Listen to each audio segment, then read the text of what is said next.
Hello everyone, a very warm welcome and एक बार फिर से आप सभी का स्वागत है टेस्ट ऑफ बैंकिंग के इस यूट्यूब चैनल पे with me Gaurav Singh Bhatauria in an another important session related to SBI clerical.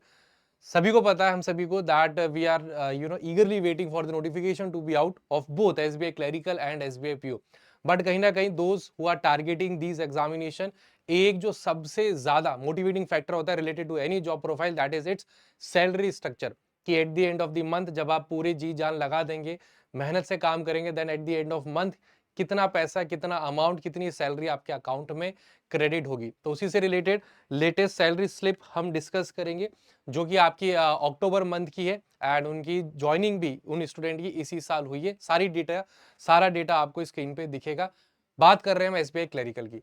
तो सेशन को जल्दी से स्टार्ट करते हैं। Let's quickly have a detailed view of the salary slip.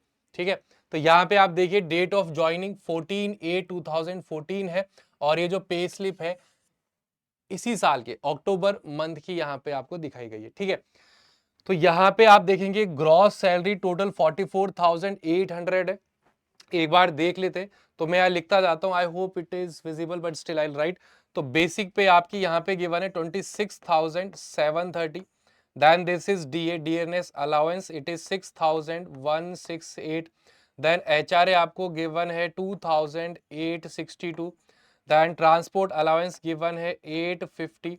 Then special allowance is 7,083। Then special pay new it is 1200, right. तो इन सबको अगर आप ऐड करते हो so that will sum up to 44,894 rupees. आप देखेंगे तो एनपीएस का जो कंट्रीब्यूशन है दैट इज 3,273। डिडक्शंस के बाद इन हैंड जितनी सैलरी है इट इज 41,622। ना बिकॉज अभी ये अंडर प्रोविजन है तो अभी इनका पीएफ वगैरह नहीं कट रहा है। तो फर्दर मतलब अगर आप देखते हैं आगे नेक्स्ट मंथ से या फिर जो भी, अभी तो ये अक्टूबर वाली है, तो थोड़े कुछ टाइम के बाद इनके और फर्दर डिडक्शंस होंगे। तो मैक्स टू मैक्स जैसे अभी आपको 41 दिख रहा है, क्लोज टू 38 के आराम तक, मतलब आराम से इतना अमाउंट आप इन हैंड आपको मिलेगा। बट जैसा कि हमें पता है और भी हमारे पास बहुत सारे अलाउंसेस होते हैं, सो ये तो आपका केवल एक फिक्स अमाउंट हो गया कि इतना तो लगभग आपको, इतना तो आपको मिलेगा ही मिलेगा। उसके बाद जो कुछ इंपॉर्टेंट अलाउंसेस होते हैं, एक बार जल्दी से उस पर भी नजर डाल लेते हैं। तो यहाँ पे एक इंटरेस्टिंग एक नई चीज मैं आपको बताऊंगा, जो कि स्टूडेंट ने हमारे साथ शेयर की है। उससे पहले जो नॉर्मल अलाउंसेस हैं जो सभी को मिलते हैं, सभी को पता भी होते हैं, वो देख लेते हैं। 20 लीटर पेट्रोल अप्रोक्सीमेटली अगर 100 रुपए का आप हिसाब लगाते हैं तो 2,000 आपके यहाँ पे आपको मिल जाते हैं। प्लस एक ये जो आपका न्यूज़पेपर अलाउंस, एंटरटेन अलाउंस है, इस अलाउंस को 3 in 1 अलाउंस बोलते हैं। तो यहाँ पे कुछ आपके 3 कंपोनेंट्स होते हैं। तो अगर आप ये वाला, अगर आपके पास खुद का कन्वीनियंस नहीं है, तो ये जो आपका 3 in 1 अलाउंसेस एक कहता है, ये आपको ₹1500 ईच मंथ मिल जाता है। इसके अंदर ट्रांसपोर्ट अलाउंस भी कुछ ऐड होता है। लेकिन अगर आपके पास व्हीकल है, आप शो करते हैं कि हमारे पास व्हीकल है, तो आपको ये 20 लीटर पेट्रोल प्लस अब ये जो 3 in 1 अलाउंस लगभग 1500 था, उतना नहीं मिलेगा, कुछ उसमें से आपका डिडक्ट हो जाता है। अब आपको केवल 1000 रुपए इसके इस अलाउंसेस के नाम पे मिलेगा। नेक्स्ट ये वाला इंपॉर्टेंट एक है, this is based on the capability. For example normal एक इंसान का काम करता है, तो वो आप मान के चलिए 1 कैपेबिलिटी पे काम करता है। जैसे मैं हूं, मैं किसी भी ऑर्गेनाइजेशन में काम कर रहा हूं, मैं अपना ही काम कर रहा हूं, जितना मैं डेजिग्नेटेड हूं, जितना मुझे काम दिया जा रहा है, चाहे जितना मेरी रिस्पॉन्सिबिलिटी है। बट हो सकता है किसी टाइम पे मेरी टीम में कुछ मेंबर्स किसी इमरजेंसी लीव पे हैं, या फिर कोई भी सिचुएशन उन्हें रिजाइन कर दिया, अब मेरे ऊपर 2 जनों का काम आ गया, इस तरीके से आप समझ सकते हैं। तो उस केस में मैं 2 कैपेबिलिटी पे काम करूं, मतलब आप एक जो सर्टेन लेवल ऑफ काम है जो हर एक इंसान को करना है, उससे आप अगर ज्यादा कर रहे हैं तो आपकी कैपेबिलिटीज इंक्रीज हो जाती है। उसके हिसाब से आपको, मतलब कि अगर जैसे जिन स्टूडेंट ने बताया वो अभी 2-3 कैपेबिलिटीज पे काम कर रहे हैं बिकॉज स्टाफ की थोड़ी सी कमी है उनके ब्रांच में, तो उस हिसाब से वो लगभग 3 से 4,000 एक्स्ट्रा ये अमाउंट आपको क्लेम करना होगा। जो भी आपका ब्रांच मैनेजर होगा उनसे अप्रूव करवाना होगा, डायरेक्टली आपके अकाउंट में क्रेडिट हो जाएगा, हर मंथ के बेसिस पे मिलता है। एंड जो आपके खुद ब्रांच मैनेजर होते हैं वो 9 कैपेबिलिटी पे काम करते हैं। मतलब आप थोड़ा सा ये भी सोच सकते हैं कि आपके अंडर, मतलब आप पे डिपेंडेंसी कितने लोगों की है, उस हिसाब से भी काउंट हो सकता है कि भाई आपका जो काम है कितने लोगों को मतलब कितने लोग आपके अंडर काम कर रहे हैं, बेसिकली उन सबकी रिस्पॉन्सिबिलिटी भी आपके पास है। एंड ऑल्सो डिपेंड्स कि आप कितने जनों का काम कर रहे हैं, मतलब एक लेमन लैंग्वेज में हम समझे तो वो भी एक फैक्टर होता है। उसके बेसिस पे इन स्टूडेंट्स को, जो हमारे कैंडिडेट है, लगभग 3 to 4,000 अभी जो प्रेजेंट सिचुएशन है उनकी ब्रांच की, उस हिसाब से, मतलब ये वेरिएबल है, जरूरी नहीं है कि सभी को मिले ही, बट हाँ ये भी एक फैक्टर है। तो उसके हिसाब से आप देख सकते हैं, मतलब एक एज अ क्लर्क अगर आप स्टेट बैंक ऑफ इंडिया में काम कर रहे हैं तो बहुत अच्छी एक डिसेंट सैलरी है।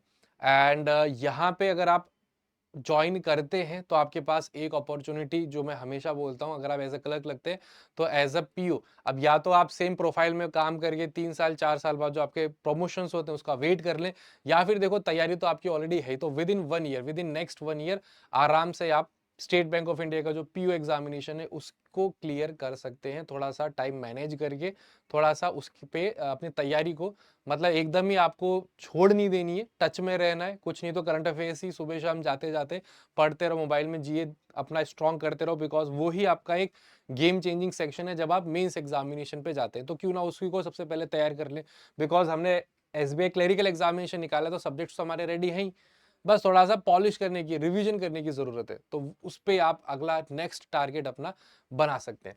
नेक्स्ट जो सबसे इंपॉर्टेंट एक मुद्दा बना हुआ है, टॉक ऑफ द टाउन कह लीजिए, इंडिया कह लीजिए, बना हुआ है, that is the expected notification for SBI PO and clerical both. तो as such concrete confirm information कहीं पर भी नहीं है, बट हाँ आप, क्योंकि थोड़ा सा प्रोसेस तो देखो लेट हुआ है, already we are in the very first week of December, तो आप ये मान के चलिए कि प्रोसेस जो होगा ना पूरा थोड़ा सा फास्ट होने की उम्मीद है। फॉर एग्जाम्पल आप मान के चलिए जब भी नोटिफिकेशन आता है, मे बी इस वीक के एंड में आ जाए, नोटिफिकेशन के बाद आप मान के चलिए अगर इनको प्रोसेस थोड़ा फास्ट करना हो तो 15 से 20 दिन के अंदर, या मैक्स टू मैक्स 20 से 25 दिन मान लो, चलो आपका प्री हो जाएगा, उसके 20 से 25 दिन बाद फिर से आपका मेंस हो जाएगा, हो सकता है ज्यादा टाइम ना दे। तो इस पॉसिबिलिटी को देखिए, पॉसिबिलिटी की हम बात करें, कंफर्म ऐसा कुछ भी नहीं है, तो आप मान के चलिए कि आपके पास स्पेशली इस फेस में, देखो ये वाला सबसे इंपॉर्टेंट फेस होता है, बिकॉज अभी आईबीपीएस पीओ के एग्जामिनेशन का जो रिजल्ट आया था प्री का, वहां पे देखा गया था कि बहुत लोगों ने तो उम्मीद ही छोड़ दी थी, 0% एक्सपेक्टेशन थी कि प्री क्लियर होगा। उस चक्कर में क्या रिजल्ट लेट हुआ, एक वीक पहले आया था, इसी 30th को तो आपका एग्जामिनेशन था, एक वीक पहले आया था एग्जाम रिजल्ट। अब रिजल्ट आ गया और सिलेक्शन भी हो गया, प्री क्लियर भी हो गया, बट तैयारी थी नहीं, क्योंकि मुझे तो उम्मीद थी नहीं मेरा प्री क्लियर होगा। तो उस अब एक वीक में आप कितना रिवाइज कर लोगे, आप ये सोचो कि आप उन लोगों से compete कर रहे हैं जिनका मेंस का लेवल एक सर्टेन लेवल तक पहुंच चुका है, उन्होंने प्री बहुत निकाल रखे हैं, क्योंकि कंपटीशन हर साल नए फ्रेश ग्रेजुएट्स आते हैं, प्लस जिनका किसी वजह से सिलेक्शन नहीं हुआ, 1-2 नंबर से रह गए, वो भी रीअपीयर करते हैं एग्जामिनेशन में। तो आप सोचिए लेवल ऑफ कंपटीशन कितना है, ठीक है। तो जरूरी ये है कि इस फेज को केवल एज अ रिवीजन फेज ही ट्रीट किया जाए, केवल रिवाइज करना है, उसमें भी जीए को टॉप मोस्ट प्रायोरिटी पे आपको रखना है।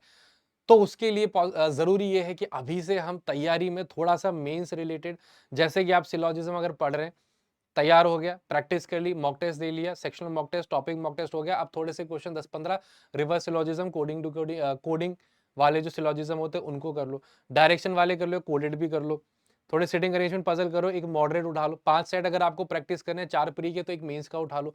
इस तरीके से थोड़ा थोड़ा टच में critical reasoning, data sufficiency, machine input output, LSN, coding decoding, इनको साथ साथ थोड़ा थोड़ा दिन में एक टॉपिक, आज मशीन इनपुट आउटपुट उठा लिया, 1 सेट 2 सेट कर लो, कल क्रिटिकल रीजनिंग उठा लिया, 4-5 क्वेश्चन कर लो, डेटा सफिशिएंसी उठा लिया, 5 क्वेश्चन कर लो।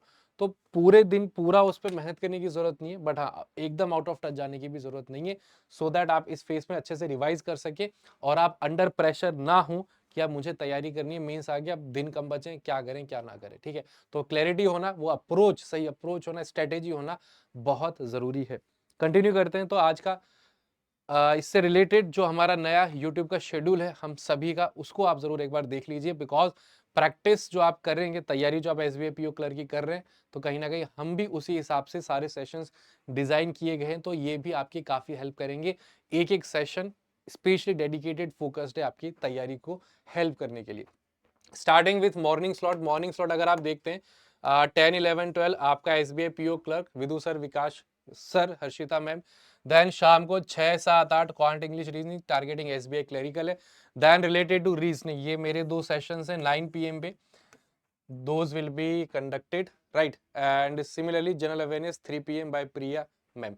ये पूरा शेड्यूल है जो आपको फॉलो करना है for free YT sessions, and this is the Telegram group, do join for all the updates, all the resolutions, कोई भी आपको डाउट हो, क्वेरी हो, and thank you all for joining, have a wonderful day, take care and